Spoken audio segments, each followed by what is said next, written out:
पहला पासवान नाम है ये, हाँ, जो आपको पूरे फैजाबाद मंडल में मिलेगा, वरना कोई पासवान नाम का नहीं है। ये टिकट जो है ये गुजरात से हुआ है, इसमें कोई शक भी नहीं है। जो बात आप कह रहे हैं कि योगी आदित्यनाथ को ओवरलैप करके टिकट हुआ, इसका मतलब दिल्ली ने टिकट फाइनल किया, योगी आदित्यनाथ की चली नहीं। टिकट तो दिल्ली से हुआ है, क्योंकि टिकट दिल्ली से नहीं हो, गुजरात से हुआ है। गुजरात से जो भी होगा वो दिल्ली से हो रहा है। हाँ। कि मिल्कीपुर में बाबा का टिकट कटने के बाद गुटबंदी अपनी चरम सीमा पे। बाबा गोरखनाथ वो हैं जिन्होंने अवधेश प्रसाद को हराया था 17 में। वहां पे आप मान रहे हैं कि लड़ाई सपा बसपा की ना होकर के भाजपा वर्सेस भाजपा की ज्यादा हो गई? इन फाइटिंग तो है, हाँ। इससे इनकार नहीं किया जा सकता। इन फाइटिंग है। अखिलेश यादव ने बुलाया था सब लोगों को, उसमें आनंद सिंह यादव बैठे थे। अभी तक जो दो तस्वीरें आ रही थी उसमें आनंद सिंह यादव नहीं थे। तो आनंद सिंह की मौजूदगी ये बता रही कि हरकिनगंज ब्लॉक जो है, जो मिस्सेन का ब्लॉक है, उस ब्लॉक में अब समाजवादी पार्टी को कोई खतरा नहीं है। बाबा का टिकट कटने के बाद जो इन फाइटिंग है, जो गुटबंदी है, उसको देखने के बाद मुझे लगता है कि अब कॉन्टेस्ट हो गया। तो अगर वहां से मतलब वो बाहरी वर्सेस लोकल वाली लड़ाई हो जाएगी वहां पे। हाँ, यही है कि भाई कि कोई तो अगर गोरखनाथ को टिकट रहता तो फिर भी एक फिजा बन सकती थी। लोकल थे, विधायक रह चुके थे, तमाम लोगों को अप्लाई किया था, तमाम लोग उनके साथ थे। सवर्णों की नाराजगी की वजह से उनके साथ एससी साथ में था, दूसरे लोग उनके साथ में थे। लेकिन अब तो इनको एक से शुरू करना है और समय है नहीं उतना। समय होता है। नमस्कार, स्वागत है आपका। आप क्रिएटिविजन न्यूज देख रहे हैं, आपके साथ मैं हूं शबाब। उत्तर प्रदेश के मिल्कीपुर का जो बाई इलेक्शन हो रहा है ना, वो बड़ा दिलचस्प हो रहा है। अभी तक भारतीय जनता पार्टी के प्रत्याशी का नाम नहीं था। अब पासवान जी चुनावी मैदान में हैं। अब मिल्कीपुर का चुनाव पासी वर्सेस पासवान हो चुका है। हमारे साथ कासिम सर हैं, आप रुदौली से ताल्लुक रखते हैं, सीनियर जर्नलिस्ट हैं। सर, सबसे पहले तो आपके इलाके से ही पासवान साहब आते हैं, जिनको मिल्कीपुर का भाजपा ने प्रत्याशी बनाया है। ये अचानक से कहां से आ गए? भाजपा के दिमाग में इनका नाम कहां से आ गया? और जो पूर्व प्रत्याशी थे गोरखनाथ जी, सबसे ज्यादा उम्मीदें तो उन्हीं की थी। मिल्कीपुर का चुनाव शुरुआत इससे करते हैं, कैसे देख रहे हैं आप? क्या लड़ाई देखते हैं वहां पे? बहुत बहुत शुक्रिया शबाब भाई, आपके अपने प्लेटफॉर्म पे बात करने के लिए। देखिए, ऐसा है कि पहली बात तो ये कि पासवान जो है, हाँ, बनाम पासी नहीं हो सकता। हाँ, वजह यह है कि हमारे यहाँ पासवान नाम की चिड़िया नहीं रहती। हाँ, पहला पासवान नाम है ये, हाँ, जो आपको पूरे फैजाबाद मंडल में मिलेगा, वरना कोई पासवान नाम का नहीं है। रामविलास पासवान से प्रभावित रहे होंगे इनके पिताजी, बाबा रामकिशन या रामकिशोर नाम है उनका, वो भी प्रधान है। इनके पिताजी अब की हार गए, तो टिकट पे चौंकने जैसे कुछ था नहीं। जो लोग भारतीय जनता पार्टी को जानते हैं, तो भारतीय जनता पार्टी, आज की भारतीय जनता पार्टी को जानने के लिए गुजरात जाना जरूरी है। और पासवान का जो कांटेक्ट है वो गुजरात से, तो गुजरात के जिसके ताल्लुकात होंगे, जिसने गुजरात में कारोबार किया होगा, जिसके आज भी आधी फैमिली गुजरात में रहती होगी, तो वो अगर योगी आदित्यनाथ को ओवरलैप करके टिकट ले आएगा तो इसमें चौंकने जैसी कोई बात मेरे लिए तो नहीं थी, कम से कम। और ये टिकट जो है ये गुजरात से हुआ है, इसमें कोई शक भी नहीं है। आप लोगों ने तमाम खबरें भी की हैं कि एक वर्तमान डिप्टी कमिश्नर ट्रांसपोर्ट जो हैं, उनको उन्होंने वीआरएस भी अप्लाई कर दिया था। ये तभी हो सकता है जब मुख्यमंत्री का उनके ऊपर हाथ हो। बिल्कुल, वरना इतनी जल्दी आदमी रिस्क नहीं लेता है कि सरकारी नौकरी, वो भी ट्रांसपोर्ट की नौकरी, आरटीओ की नौकरी छोड़ के, और वो जाएगा चुनाव लड़ने के लिए, पॉलिटिकली एक्टिव। तो ये तभी हो सकता है जब मुख्यमंत्री का उसके ऊपर हाथ हो। तो ये माना जाए कि वो टिकट मुख्यमंत्री का, वो भी टिकट नहीं हुआ। उसके बाद लल्लू सिंह चाहते थे कि रामू प्रियदर्शी का टिकट हो जाए, वो भी टिकट नहीं हुआ। लल्लू सिंह ही बाबा गोरखनाथ का विरोध कर रहे थे, तो वो विरोध तो कामयाब रहा। रामचंद्र यादव जो रुदौली के विधायक हैं, जो मिल्कीपुर के विधायक रह चुके हैं, वो सियाराम रावत ब्लॉक प्रमुख रहे हैं, जिला पंचायत सदस्य रहे हैं, उनका टिकट चाहते थे। वो मिल्कीपुर के ही रहने वाले हैं, अमानीगंज के रहने वाले हैं, अमानीगंज के ब्लॉक प्रमुख थे, अमानीगंज से जिला पंचायत सदस्य, उनका टिकट नहीं हुआ। तो ऐसे में ये टिकट जो है ये बता रहा है कि हम गुजरात से आए। मतलब आप ये मानते हैं कि चुनाव जो हो रहा है उसमें दिल्ली का प्रभाव ज्यादा है? जो बात आप कह रहे हैं कि योगी आदित्यनाथ को ओवरलैप करके टिकट हुआ, इसका मतलब दिल्ली ने टिकट फाइनल किया, योगी आदित्यनाथ की चली नहीं? टिकट तो दिल्ली से हुआ है, क्योंकि टिकट दिल्ली से नहीं हो, गुजरात से हुआ है। गुजरात से जो भी होगा वो दिल्ली से हो रहा है। इसलिए कि गुजरात कहने को दिल्ली है, राजधानी तो गुजरात है ना। बिल्कुल, भारतीय जनता पार्टी की राजधानी गुजरात। जो भी होता है गुजरात से होता है, और गुजरात का ये टिकट है। तो ऐसे में उत्तर प्रदेश को नजरअंदाज किया गया, मिल्कीपुर की तो बात ही जाने दीजिए। तो क्या योगी आदित्यनाथ पर जो दबाव दिल्ली दे रहा था, क्योंकि उन्होंने जो 7 सीटें जीती हैं, मिल्कीपुर के सामने वो 7 सीटों की जीत जो है वो कुछ नहीं रखती है वैल्यू। अगर मिल्कीपुर जीते तो बाबा का बड़ा वजूद है, और अगर मिल्कीपुर हारे तो उनके वजूद पर बड़ा संकट हो जाएगा, उनकी कुर्सी पर संकट हो जाएगा, ना अभी सही 27 में ही सही। शबाब भाई देखिए, ये तो हम लोग बहुत दिन से देख रहे हैं। जब शर्मा जी भेजे गए तब भी हमने आपने देखा, जब शर्मा जी का बहुत चर्चा था कि इनको उप मुख्यमंत्री बनना है, तो योगी आदित्यनाथ से मुलाकात नहीं हो पाई थी। फिर शर्मा जी भारतीय जनता पार्टी के 19वें नंबर के उपाध्यक्ष बनाए गए, हमने ये भी देखा। तो दिल्ली का भेजा हुआ आदमी जो था वो यूपी को हजम नहीं था, या यूं कह लीजिए कि मुख्यमंत्री योगी आदित्यनाथ को हजम नहीं था। बाद में एमएलसी हुए, नई पूरा इंतजार होता रहा कि अब शपथ होगी, अब शपथ होगी, अब शपथ होगी, नहीं हुई। नई सरकार में दिल्ली के कोटे से मंत्री बनाए गए। अब आज की तारीख में मिल्कीपुर, इसमें कोई शक नहीं, क्योंकि जिला अयोध्या है, लोकसभा फैजाबाद के अंतर्गत आती है, फैजाबाद भारतीय जनता पार्टी हारी है, तो मिल्कीपुर पर निगाहें तो ही हैं। लेकिन आप देखेंगे कि मिल्कीपुर में बाबा का टिकट कटने के बाद गुटबंदी अपनी चरम सीमा पे। बाबा गोरखनाथ वो हैं जिन्होंने अवधेश प्रसाद को हराया था 17 में, और वो सीट ऐसी है जो मिशन यादव की सीट है। आदमी डेटा देखता है तो कहता है कि भाई यहाँ से समाजवादी पार्टी 5 बार जीती, 6 बार जीती, 7 बार जीती। वहाँ समाजवादी पार्टी कभी नहीं जीती थी, वहाँ मिशन यादव जीतते थे। 4 बार कम्युनिस्ट से जीते, फिर समाजवादी पार्टी से जीते, बहुजन समाज पार्टी से एमपी रहे, फिर उनका बेटा आनंद सेन बसपा जीता, रामचंद्र यादव फिर सपा से जीते। तो ये मिशन यादव जिस पे हाथ रखते थे वो एमएलए होता था। एक बार वहां से मथुरा तिवारी चुनाव जीते थे, उपचुनाव हुआ था, ब्राह्मण जीते थे। उससे पहले एक बार मणि त्रिपाठी थे, वो कांग्रेस से जीते थे 1985 में, जब लहर थी इंदिरा गांधी की हत्या के बाद। बाकी वो सीट कभी किसी को मिली नहीं। बाबा गोरखनाथ ने आके हराया।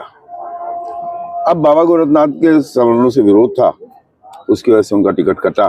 तो रामचंद्र के कैंडिडेट का टिकट नहीं हुआ, लल्लू सिंह के कैंडिडेट का टिकट नहीं हुआ, बाबा गोरखनाथ का टिकट नहीं हुआ, ट्रांसपोर्ट कमिश्नर का टिकट नहीं हुआ। तो ऐसे में हमारे बाबा जो रुदौली के हैं, वो कितना सब लोगों को मैनेज करेंगे ये देखना बहुत अहम होगा। और पासी देखिए, पासवान जो है वो बिहार में होता है। पासवान होती है एक जात जिसे मुसहर जात, चूहा पकड़ने, अति पिछड़े दलित जो होते हैं, अति पिछड़े दलित चूहा पकड़ने का काम करती है। क्योंकि उससे मुझे याद है कि एक बार मायावती ने, जब रामविलास पासवान उत्तर प्रदेश का दौरा कर रहे थे, तो उन्होंने कहा था ये कौन सा जिले, हमारा तो है नहीं, और ये तो मुसहर है, ये उन्होंने अपने भाषण में कहा था। तो पासवान पासी नहीं होता है। अच्छा, वहां पे आप मान रहे हैं कि लड़ाई सपा बसपा की ना होकर के भाजपा वर्सेस भाजपा की ज्यादा हो गई? इनफाइटिंग तो है, इससे इनकार नहीं किया जा सकता, इनफाइटिंग है। और मैं चूंकि मेरे वतन के हैं, हमारे जो पासवान हैं, और मेरे कस्बे में ही आ गया है वो गांव परसौली, जहाँ से वो प्रधान थे इनके पिताजी। वो अब नगर पालिका का जब परसिमन हुआ, रीपरसिमन, तो उसमें शामिल हो गया है। तो नगर पालिका क्षेत्र में ही आता है, मेरे कस्बे में ही आता है परसौली, जहाँ के वो रहने वाले हैं। और वो क्षेत्र रुदौली विधानसभा में है, मिल्कीपुर में नहीं। तो वो जिला पंचायत सदस्य, उनकी पत्नी जो है वो भी रुदौली से हैं, उनके पिता प्रधान थे, अब की हार गए नगर पालिका के चुनाव में, वो भी रुदौली है। मिल्कीपुर में उनका कोई जनाधार नहीं है। और मिल्कीपुर का पासी जो है वो 1977 से वो सामंतवाद के खिलाफ खड़ा हुआ पासी है, क्योंकि मिशन यादव ने कम्युनिस्ट पार्टी के झंडे के नीचे उसे एक किया था। वहां का जो समीकरण है शबाब भाई, वहां करीब 60,000 पासी वोट है। उसके बाद उससे ज्यादा जो है 65,000 करीब जो है यादव वोट है। उसके बाद तीसरे नंबर का जो वोट है वो मुसलमान वोट, 35-40,000, 35 से प्लस होगा अब। तो 65, 60, 35 ये वोट जो है ये समाजवादी पार्टी का वोट है। अब इसमें भारतीय जनता पार्टी कितनी सेंध लगाती है ये देखना दिलचस्प है। और साथ में ये भी है कि अवधेश प्रसाद चूंकि रिजर्व सीट से हमेशा सुहावल से विधायक रहे, जिसका नाम अब बीकापुर हो गया है, और रिजर्व सीट पे आदमी समण वोट से ही जीत के आता है, तो उनको समरणों को मैनेज करना आता है। वो पासियों पे उनका उतना जोर नहीं होगा। उनका फोकस उस 60-55 हजार ब्राह्मणों पे होगा जो वहाँ तीसरे नंबर की सबसे बड़ी बिरादरी है। तो अब ब्राह्मणों को भारतीय जनता पार्टी अपने साथ ला पाती है, पूरी तरह नहीं ला पाती है। लल्लू सिंह चुनाव प्रभारी हैं, जीतेंगे तो क्रेडिट लल्लू को जाएगा। क्या रामचंद्र यादव या भारतीय जनता पार्टी के दूसरे लोग या भारतीय जनता पार्टी का दूसरा गुट लल्लू सिंह के नेतृत्व में मिल्कीपुर चुनाव इतनी आसानी से जीतने देगा? ये कुछ ऐसे पेच हैं जो चुनाव के बाद ही खुल पाएंगे। लेकिन आपको लगता है कि मिल्कीपुर का जो चुनाव है वो अखिलेश यादव के लिए भी बड़ी क्रेडिट वैल्यू की बात होगी? क्योंकि जो एलिगेशन भाजपा उन पे लगाती है कि ये लोगों को गुमराह करके जीत के आए हैं, अयोध्या में इन्होंने लोगों को गुमराह किया, तो ये अखिलेश यादव के लिए भी साबित करना होगा कि देखिए हमको पीडीए वाला जो इनका कॉन्सेप्ट है उसके लोग हमारे साथ हैं। देखिए, मैं नहीं समझता हूँ कि विपक्ष की किसी भी नेता के लिए उपचुनाव में खुद को साबित करना जो है उसका क्रेडिट होता है। क्योंकि अखिलेश यादव भी जानते हैं कि डिम्पल यादव को उन्होंने निर्विरोध सांसद बनवा लिया था सरकार से। तो एक भी उपचुनाव हारना कौन सी बड़ी बात है जब वो एमपी जिता सकते हैं अपनी सरकार में अपनी पत्नी को निर्विरोध एमपी जिता। मगर वो पहला चुनाव अपनी पत्नी का, उनकी पत्नी हारी भी तो। ये भी तो एक इतिहास है कि यादव परिवार की बड़ी बहू अपना पहला ही चुनाव हार गई। लेकिन नहीं, पहला चुनाव हारी लेकिन उसके बाद निर्विरोध जीती ना। लोकसभा उत्तर प्रदेश के इतिहास में पहली बार निर्विरोध हुआ है। तो सत्ता का कैसे इस्तेमाल होता है अखिलेश यादव करना जानते थे जी। उन्हें ये भी मालूम है कि अगर उपचुनाव है तो योगी आदित्यनाथ सत्ता का कैसे इस्तेमाल करें। देखिए, सत्ता में रहते हुए सारे एमएलसी उन्होंने जीते। सत्ता में रहते हुए जिला पंचायत सदस्य जीत लिए, ब्लॉक प्रमुख जीत लिए, भारतीय जनता पार्टी ने जीत लिए।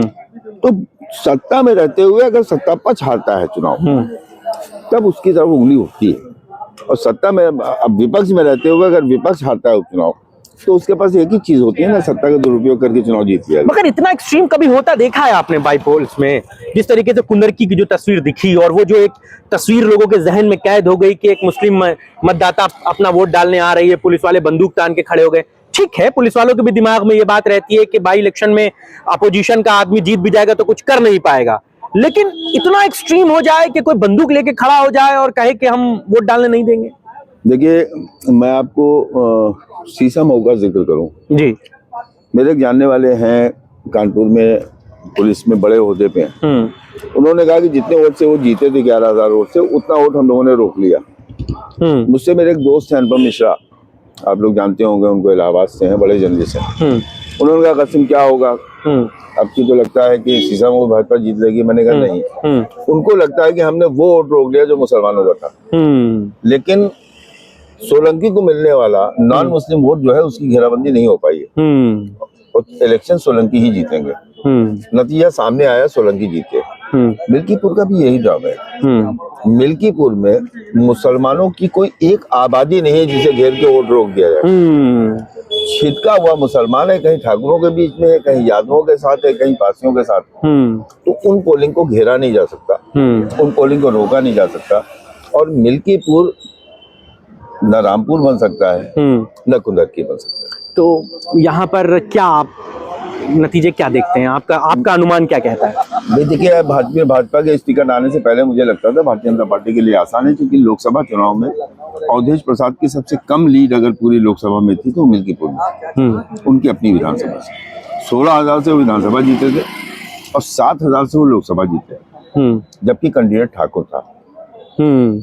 तो वो तब तक मुझे खतरा लग रहा था, लेकिन बाबा का टिकट कटने के बाद जो इन फाइटिंग है, जो गुटबंदी है, उसको देखने के बाद मुझे लगता है कि अब कॉन्टेस्ट हो गया। तो अगर वहां से मतलब वो बाहरी वर्सेस लोकल वाली लड़ाई हो जाएगी वहां पे। हाँ, यही है कि भाई कि कोई तो अगर गोरखनाथ को टिकट रहता तो फिर भी एक फिजा बन सकती थी। लोकल थे, विधायक रह चुके थे, तमाम लोगों को अब्लाइज किया था, तमाम लोग उनके साथ थे। सवर्णों की नाराजगी की वजह से उनके साथ एससी साथ में था, दूसरे लोग उनके साथ में थे। लेकिन अब तो इनको एक से शुरू करना है और समय है नहीं, उतना समय उतना है। अगर बाबा जाएंगे कैंपेन करेंगे तब भी कुछ लगता है कि बाबा तो ऐसे भी कैंपेन 7 बार जा चुके हैं। बाबा तो तब भी जाते हैं, बाबा अब भी जाएंगे। लेकिन उम्मीदवार भी बहुत महत्वपूर्ण होता है। जैसे कुंदरकी की बात जब हम लोग करते हैं, कुंदरकी में आप ये बात मानिए कि जो कुंदरकी के कैंडिडेट भारतीय जनता पार्टी का, उसको कम से कम 50,000 मुसलमान वोट मिला है, इसका मैं गवाह हूँ। चाहे शौक से मिला हो चाहे खौफ से मिला हो। नहीं, वो खौफ और शौक की बात नहीं है, उनका उपचुनाव है। अगर हम हाजी रिजवान को जिता भी लेंगे तो ये क्या कर लेंगे? तो समझदारी से उन्होंने कहा अपना काम कर लो, ये आदमी 4 बार से हार रहा है, लगातार हमारे बीच में बना हुआ है, हमारे काम करता है, हमारे लाइसेंस बनवाता है, हमारे कोटे बनवाता है, हमारे पट्टे बनवाता है, हमारी मोटरसाइकिल चढ़ाता है, अब लगा हुआ है 20 साल से, हार रहा है तब भी जुटा हुआ है। उन्होंने एक बार दे दो, क्या है उपचुनाव में क्या फर्क पड़ता है। जैसे रामपुर में आपने देखा उपचुनाव वो हारे, उसका राम चुनाव में जीत गए। तो ये चीजें होती हैं। लेकिन मिल्कीपुर में कल आपने शायद परसों आपने तस्वीर देखी हो, अखिलेश यादव ने बुलाया था सब लोगों को, उसमें आनंद सिंह यादव बैठे थे। अभी तक जो 2 तस्वीरें आ रही थी उसमें आनंद सिंह यादव नहीं थे। तो आनंद सिंह की मौजूदगी ये बता रही है कि हरकिनगंज ब्लॉक जो है, जो मिस्सेन का ब्लॉक है, उस ब्लॉक में अब समाजवादी पार्टी को कोई खतरा नहीं है। उनके एक आध बयान भी वहां पर थोड़े से सपा कैंडिडेट के मुखालफत में, विरोध में कुछ कैंपेनिंग में दिखे भी, ऐसा नहीं। आनंद सिंह यादव और अवधेश प्रसाद की बनती भी नहीं। तो लेकिन अब कल की बैठक जो परसों की शायद खिचड़ी की थी, वो मेरे पास किसी ने तस्वीर भेजी है, तो वो परसों की तस्वीरें हैं। वो तस्वीरें बता रही हैं कि आनंद सिंह अगर एक्टिव होते हैं तो फायदा मिलेगा। बाबा का इस हार जीत से कितना फर्क पड़ेगा? मुझे नहीं लगता है। देखिए ऐसा है ना कि मैं अक्सर कहता हूँ शबाब भाई एक बात जी, कि करेला फिर नीम चढ़ा। एक तो ठाकुर, फिर बाबा, और फिर इतना कट्टर, तो वो उमा भारती या कल्याण सिंह नहीं है जिनको इतनी आसानी से भारतीय जनता पार्टी साइडलाइन करती है। उसके लिए भी मुश्किल होगा। चलिए, बहुत शुक्रिया इतनी डेप्थ में बात करने के लिए। तो कासिम सर हमारे साथ थे और बहुत सारी चीजों पर, मिल्कीपुर के चुनाव पर, वहां के सरकमस्टांसेस पर, वहां के मौजूदा सियासी पहलुओं पर खुलकर बात कर रहे थे। वो कहते हैं भाजपा ने अपना प्रत्याशी भले पासवान दे दिया हो, लेकिन ये भाजपा के लिए जीत की राह उतनी आसान नहीं होगी, क्योंकि वहां बाहरी वर्सेस लोकल की लड़ाई हो गई है और भाजपा को जितनी टक्कर समाजवादी पार्टी से लेनी है उससे ज्यादा टक्कर भाजपा से ही लेनी है, क्योंकि वहां बीजेपी वर्सेस बीजेपी की लड़ाई भी चरम पर है। आज की चर्चा में बस इतना ही। आपको हमारी चर्चा कैसी लगी हमें जरूर बताइएगा। आप कमेंट कर सकते हैं अपने विषय भी। नमस्कार।